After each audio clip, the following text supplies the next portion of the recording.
What is up, YouTube?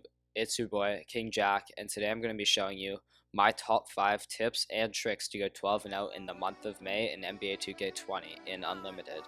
So, let's just get right into it with showing you the lineup and my first tip. So, my first tip of the day is actually going to be use a good playbook.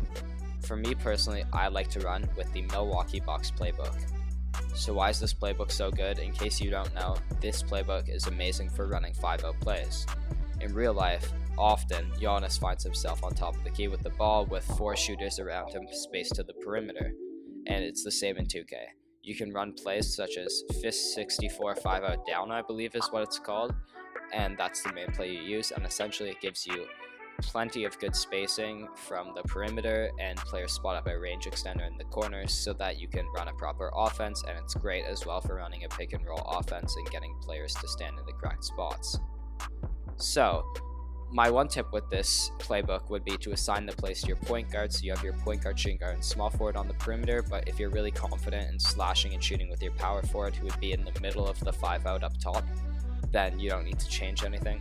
But otherwise, this is a great thing to use because it will help you space out really well, which is really important, especially if you're coming up against a zone. It's also important if you come up against a bad defender or a player without clamps, as you can very easily isolate them, and if you need, you can just assign the play to the player who has a bad defender, but you can isolate them if they don't have clamps, and if you have quick first step on Hall of Fame, which I believe every single player in my lineup does, you can blow by them with ease. So, another playbook I would suggest if you aren't good at creating shots, and I'll talk about how I create shots mostly later, but another good playbook is the Miami Heat playbook, and make sure it's 2013, no other year works. But this playbook is extremely good because you can get players free for 3-point shots all of the time. Basically, all the plays that have flair and rip in the name are essentially 3-point plays that run screen plays and screen-to-screener plays that get players wide open for catch and shoot threes. And unless you're coming up against a top tier player, it's hard for them to catch on or always stop the plays, and you'll often get wide open catch and shoots, and that's one of the easiest shots in the game, and if you know your player's releases quite well, then you should be okay to do that. So my first tip is to get a good playbook, and preferably it's going to be the Bucks or the Heat 13 playbook. My next tip, and this is something I think that gets overlooked often and doesn't get mentioned by creators, is of course your coaching.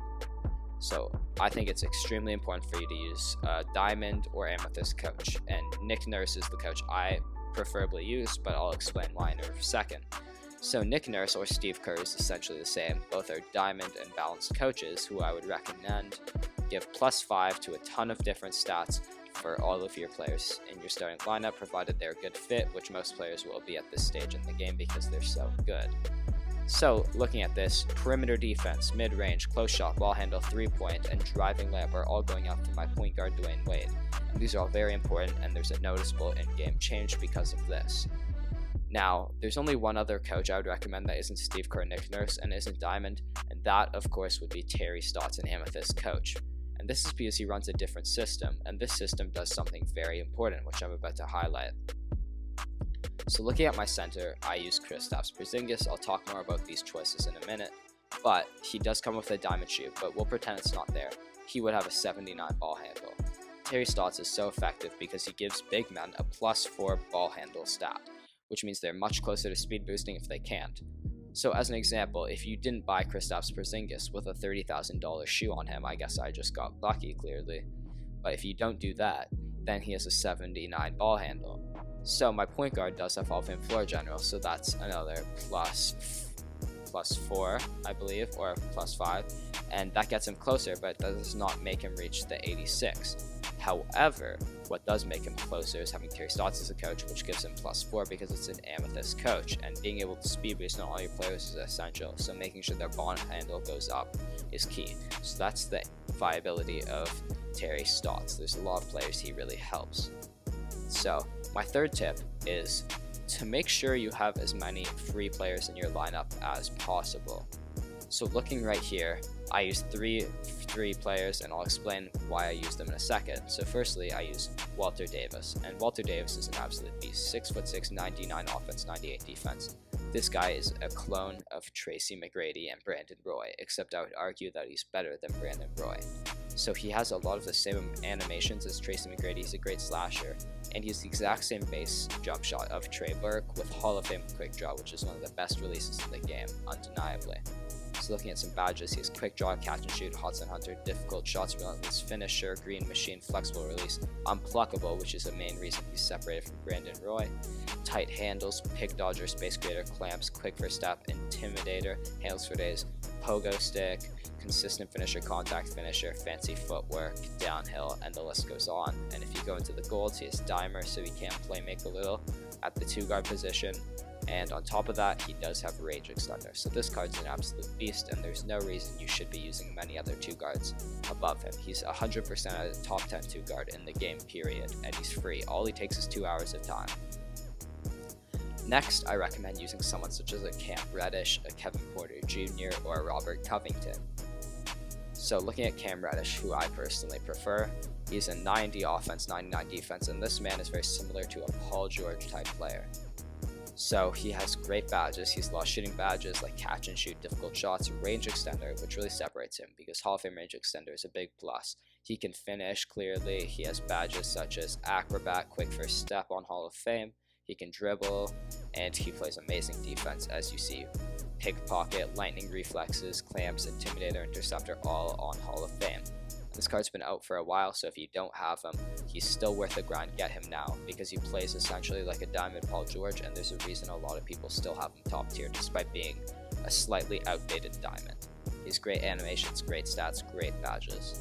Looking at my last free player, Thurl Bailey, I also recommend using someone such as a Robert Covington, and if you want more of a traditional big man but also someone who can shoot, Jack Sikma, DeMarcus Cousins both do their jobs fantastically. So Thurl Bailey has great badges. Although I don't personally love his release, I'm starting to get used to it. He does have catch and shoot, corner specialist, difficult shots, and he does have gold range extender when we scroll down, so he does have the ability to shoot for sure. I put a shoe on him personally to make that 3-ball go up to an 86. He has a quick first step, he's an amazing slasher, lob city finisher, downhill, so he's extremely quick in transition. He really gets to the bucket well, and he has clamps, he plays amazing defense, intimidator, so this card is just an all-around beast. This card is like a budget Giannis because he's 6'11" and he really just does everything. Some people might argue he's better than all the Giannis's except the glitched one because he does have range extender and his stats don't disappoint either. So this is a great card.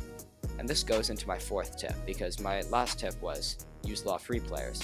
And look up there, I have 240k MT, and I'm no money spent. This entire year I've not spent a single dime on the game. I do have some VC, but that's because I play Park and Prom with my friends occasionally. But the reason I say get some free players in is because you have to run great point guard and center, in my opinion, the 2 most important positions. I run my offense through this Dwayne Wade, and this is how I create shots, as I mentioned earlier. 6'4", 99, 98. There is a Galaxy Opal, but I don't collect cards like that because I'm no money spent, so I'm nowhere near that and will never be. But looking at this, he can shoot with catch and shoot, difficult shots. He's a good playmaker. His floor general boosts the team, like I talked about with the speed boosting Porzingis. He has the best release in the game with Hall of Fame quick drop base 98. It's incredibly quick. You can quick stop and shoot very easily. You can peekaboo and shoot very easily. You can shoot off dribble. You can shoot off the catch. He's just all around amazing shooting wise, which is weird for a Dwayne Wade, but it's true. He's Hall of Fame quick for step, downhill, pro touch, so he's very quick and he does have clamps. He does lack pick dodger, which is the only negative about this card. So I will warn you right now that if you are using this card and you come against someone who runs to their point guard like I do, move him onto a shooting guard, move him onto a small forward. Whatever card they have sitting on the wing or in the corner, spotting up and shooting threes, that's the card you want Dwayne Wade on.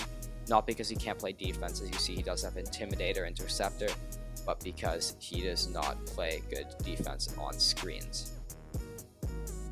So some budget options in case you aren't like me with my MT situation.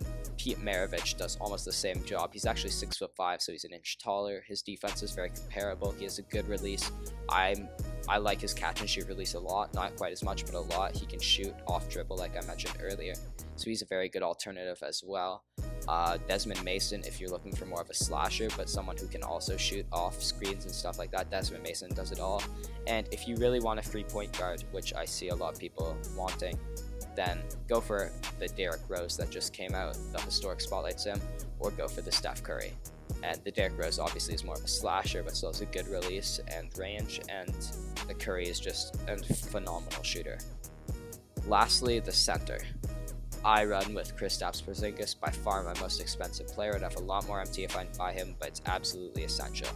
Looking at this man here, no free card really does what he does, and some people don't love his animations. I'm green with his jump shot, so I use him. 99.99, obviously. 7'3", 240, and this card is impeccable. He's a great shooter, catch and shoot, corner specialist, difficult shots, pick and popper. He does have range extender, tireless shooter, volume shooter. These are all his shooting badges. He's insane. He has way more than this. He has quick draw, so he has a nice release, in my opinion. Some people don't love it. As you can see, he's a good post player with post spin technician, drop stepper, and I believe he has deep hooks on gold, which is good enough. And that's obviously a bailout you can go to if you need to at the end of the game, because he's very tall, he has a decent wingspan, and his animations are pretty good in the post. He's a nice fade, but that's an inconsistent shot this year, unfortunately. And he does play incredible defense. Rim protector, chase down artist, he rebounds with box, defensive leader, helps out the whole team. Heart crusher, gets rid of takeover, intimidator, moving truck, rebound chaser, pogo, stick, post move, lockdown, tireless defender. They all make a big difference in why this card is glitchy. And if you want someone comparable, I would suggest going for a Bull, or if you want someone who's just bigger to post hook people to death, then I can see Taco Fall, who I used to have. I personally like this guy because he has quick first step, he blows by people, and he can speed boost, so this card's just an absolute demi. And he shoots the lights out. But Bull is a very comparable card. And if you're looking for someone free, an amazing shooter at center, Jack Sigma. He has a great release, so there's plenty of reason to use him. As well as DeMarcus Cousins is a good option, but he doesn't really provide the defense. If you need someone taller and free, then Vlade Divac I can see as an option. If you're all the way there, Hakeem Olajuwon's great, but I don't expect many people to be there. So yeah, that is my team, what my team's looking like. So some alternatives I have in my collection that I've been suggesting just briefly. Malcolm Brogdon's a great point guard to look into. Isaac Bonga if you want height. Desmond Mason is absolutely fantastic. Kevin Porter Jr. is great. Rudy Gay's a good small forward. I'm going to sell him though. Jonathan Isaac's great. Robert Covington. If you want a really budget center, I did use a lot of Marvin Bagley recently. So those are my tips to go 12-0. Oh, and I forgot. Number 5. This one is pretty common in the community, but do not run a bench. Do not run a bench, because if you use an all-bronze bench, look at my overall at 88. So for the first few days, I'm only going to run up against people like me who are cheesing the system and using no bench. But after a while, I'm going to start seeing budget teams, people who just started out, people who don't have the best teams necessarily. So I use an all-bronze bench because, you know what, stamina doesn't really matter in this game. This game is flawed. I think we can all recognize that. So I do tend to overall cheese. As much of a scumbag move it is, it's the most effective way to play the game. And if you really want, you can go down a few overalls, but really, as long as you're under 90, I feel like you do fine. Sometimes it feels like you're cursed, but at the end of the day, if you're doing something like this and you run up against a good team, pardon me, it's kind of just karma. So that's my 5th and my last tip. So yeah, thank you everyone for looking at this, and yeah, have a great day. Make sure you like and subscribe and try to implement these tips.